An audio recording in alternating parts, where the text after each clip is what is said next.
தூய லூக்கா எழுதிய நற்செய்தியிலிருந்து வாசகம்.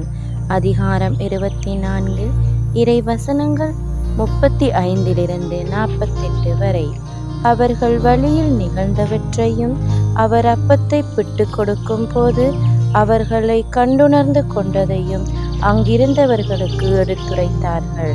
சீடர்கள் இவ்வாறு பேசிக்கொண்டிருந்த போது இயேசு அவர்கள் நடுவில் நின்று, உங்களுக்கு அமைதி உரித்தாகுக என்று அவர்களை வாழ்த்தினார். அவர்கள் திகிலுற்று அச்சம் நிறைந்தவர்களாய் ஓர் ஆவியை காண்பதாய் நினைத்தார்கள். அதற்கு அவர், நீங்கள் ஏன் கலங்குகிறீர்கள்? ஏன் இவ்வாறு உங்கள் உள்ளத்தில் ஐயம் கொள்கிறீர்கள்? என் கைகளையும் என் கால்களையும் பாருங்கள், நானே தான். என்னை தொட்டு பாருங்கள், எனக்கு எலும்பும் சதையும் இருப்பதை காண்கிறீர்களே, இவை ஆவிக்கு கிடையாதே என்று அவர்களிடம் கூறினார். இப்படி சொல்லி தம் கைகளையும் கால்களையும் அவர்களுக்கு காண்பித்தார். அவர்களோ மகிழ்ச்சி மேலிட்டு நம்ப முடியாதவர்களாய் வியப்புக்குள்ளாகி இருந்தார்கள். அப்போது அவர் அவர்களிடம், உண்பதற்கு இங்கே உங்களிடம் ஏதேனும் உண்டா என்று கேட்டார்.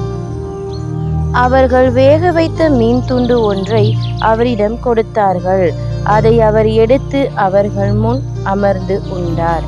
பின்பு அவர் அவர்களை பார்த்து, மோசேயின் சட்டத்திலும் இறைவாக்கினர் நூல்களிலும் திருப்பாடல்களிலும் என்னை பற்றி எழுதப்பட்டுள்ள அனைத்தும் நிறைவேற வேண்டுமென்று நான் உங்களோடு இருந்தபோதே உங்களுக்கு சொல்லி இருந்தேனே என்றார். அப்போது மறைநூலை புரிந்து கொள்ளுமாறு அவர்களுடைய மனக்கண்களை திறந்தார்.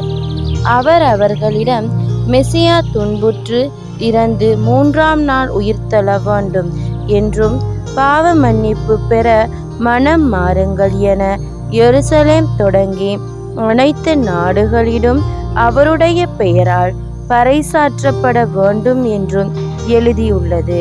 இவற்றுக்கு நீங்கள் சாட்சிகள். இது ஆண்டவர் வழங்கும் அருள்வாக்கு. கிறிஸ்துவே உமக்கு புகழ்.